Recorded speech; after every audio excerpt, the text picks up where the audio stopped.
आज के एपिसोड की शुरुआत होती है जब अंजलि खुद मैक को युवराज सिंह ठाकुर के घर जाने के लिए कहती है, क्योंकि अब उसे पता चल चुका है कि पद्मा कहाँ है। दूसरी तरफ अभय सिंह और वैभव मैक पर दबाव डालते हैं कि वह युवराज सिंह के घर जाएं, लेकिन निवेदिता इसका विरोध करते हुए कहती है कि महक इस घर की बेबी है और आप इसे इस तरह मजबूर नहीं कर सकते। भैरव कहता है कि वहां पर जो भी होगा उसे सिर झुकाकर सहना होगा।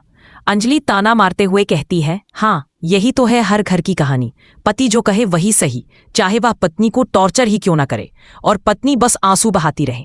इस पर सिंह तंज कसते हुए कहता है, ऐसा ही है ना, तभी तुम्हारी गिन्नी भाग गई थी। अंजलि गुस्से में आकर कहती है, एकदम चुप रहिए, आवाज और उंगली दोनों नीचे रखिए अपनी। थोड़ी देर पहले भजन के साथ क्या हुआ भूल गए आप? वह आगे कहती है, महक यहां से नहीं जाएगी। राघव सिंह फिर भी सख्ती से कहता है, मैंने कह दिया ना वो जाएगी। वह वैभव से कहता है कि बाहर गाड़ी तैयार है, इसे छोड़कर आओ।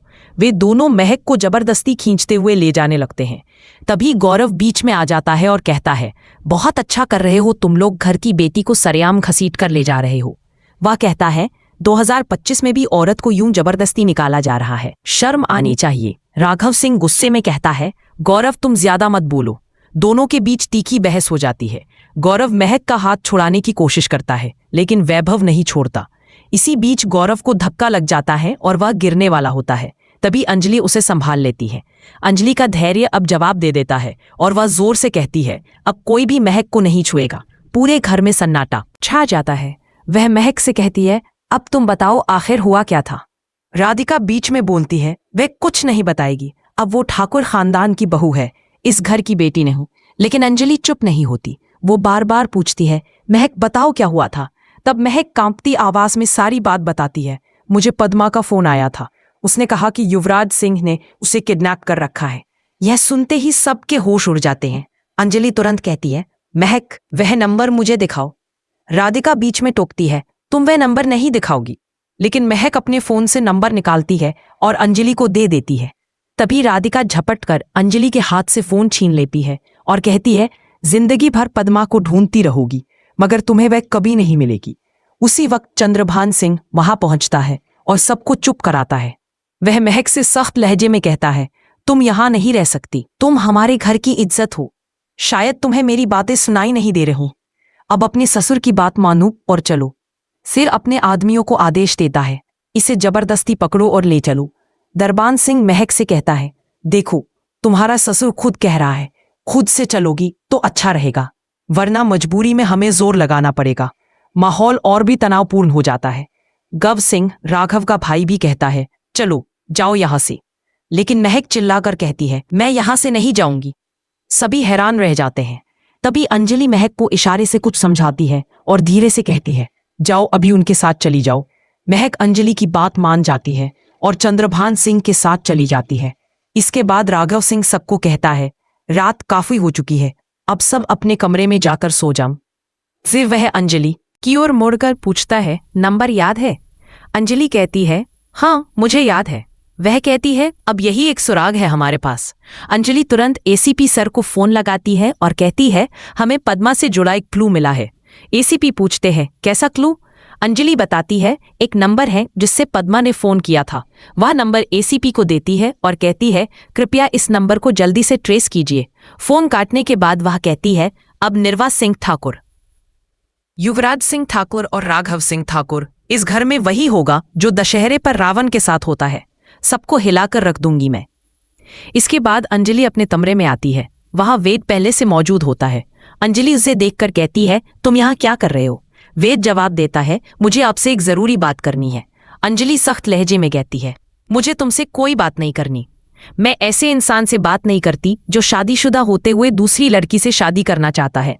जिस इंसान की एक बीवी जिंदा हो और फिर भी दूसरी शादी का कार्ड बंटवा चुका हो, सेलिब्रेशन की तैयारी कर रहा हो, मैं उससे बात नहीं करना चाहती। वेद कहता है, मैं बस आपसे रिक्वेस्ट कर रहा हूं कि अपनी बेटी की बात समझने की कोशिश कीजिए। आरती मुझसे बहुत प्यार करती है। उसकी जिंदगी में बहुत कम लोग हैं जो उससे सच्चा प्यार करते हैं। उसे आपके पैसे की नहीं, सिर्फ आपके आशीर्वाद और परिवार की जरूरत है। इसलिए मैं चाहता हूं कि आप खुद हमारी शादी में आएं और हमें आशीर्वाद दें। ये सुनकर भी अंजलि का चेहरा कठोर बना रहता है।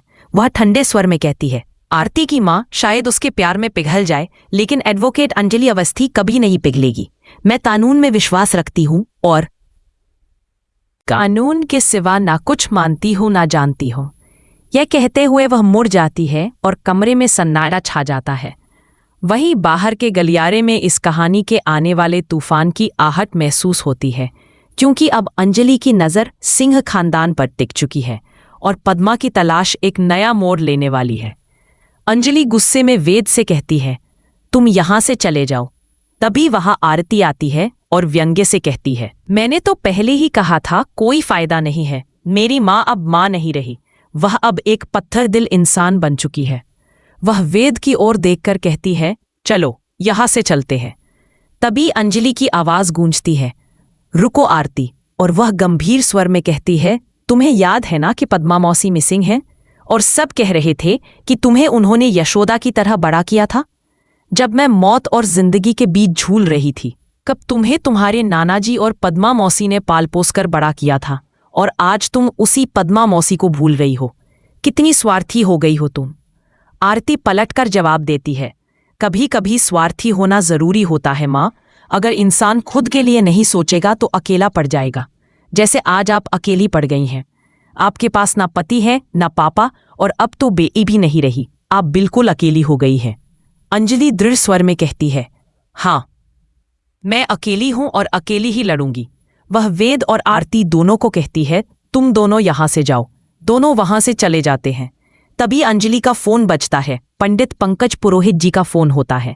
वह कहते हैं, हमने वह नंबर ट्रेस कर लिया है, वह कुसुमगंज का है।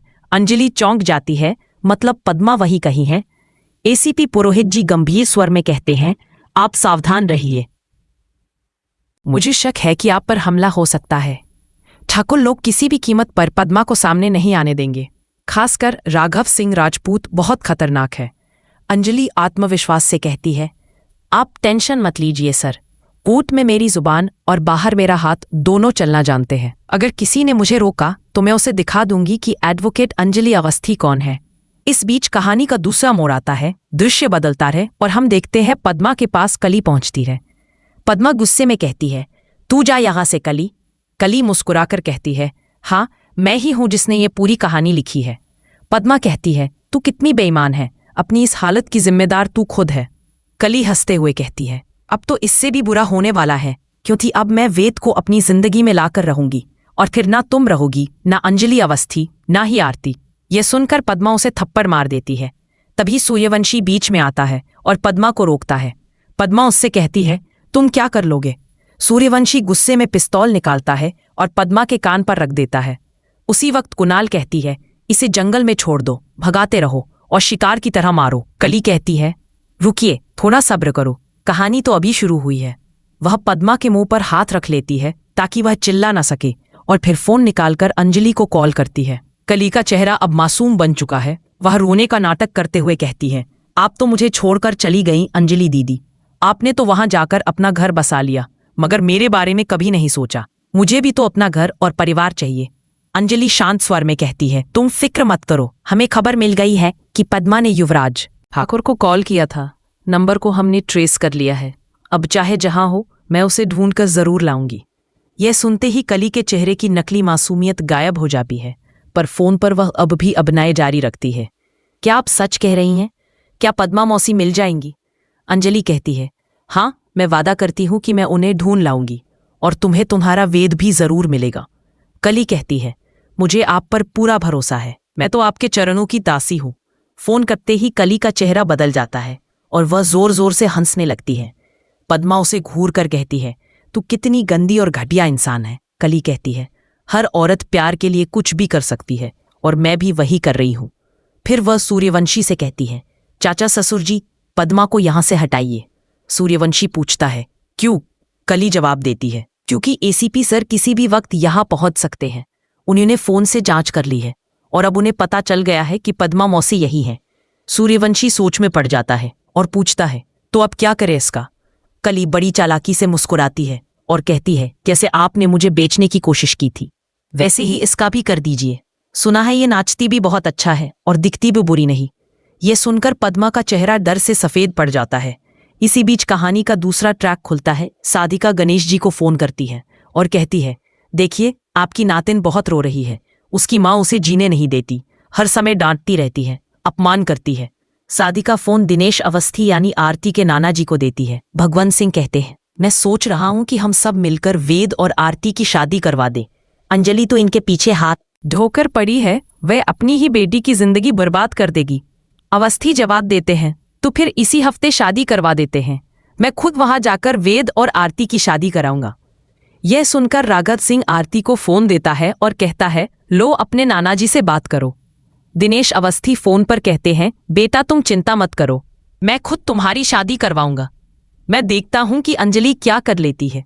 इस तरह इस शानदार और भावनात्मक एपिसोड का अंत होता है, जहां एक तरफ अंजलि अपने सिद्धांतों के साथ अकेली खड़ी है, तो दूसरी तरफ उसका पूरा परिवार उसके खिलाफ खड़ा दिखाई देता है, और वहीं दूसरी ओर पद्मा की जान खतरे में है।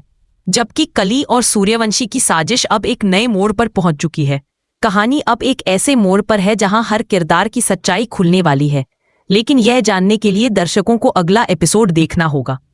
आज का एपिसोड आपको कैसा लगा, हमें कमेंट में जरूर बताएं, और ऐसे ही अपडेट्स के लिए हमारे चैनल इन्फो ड्रामा हब को सब्सक्राइब करना न भूलें।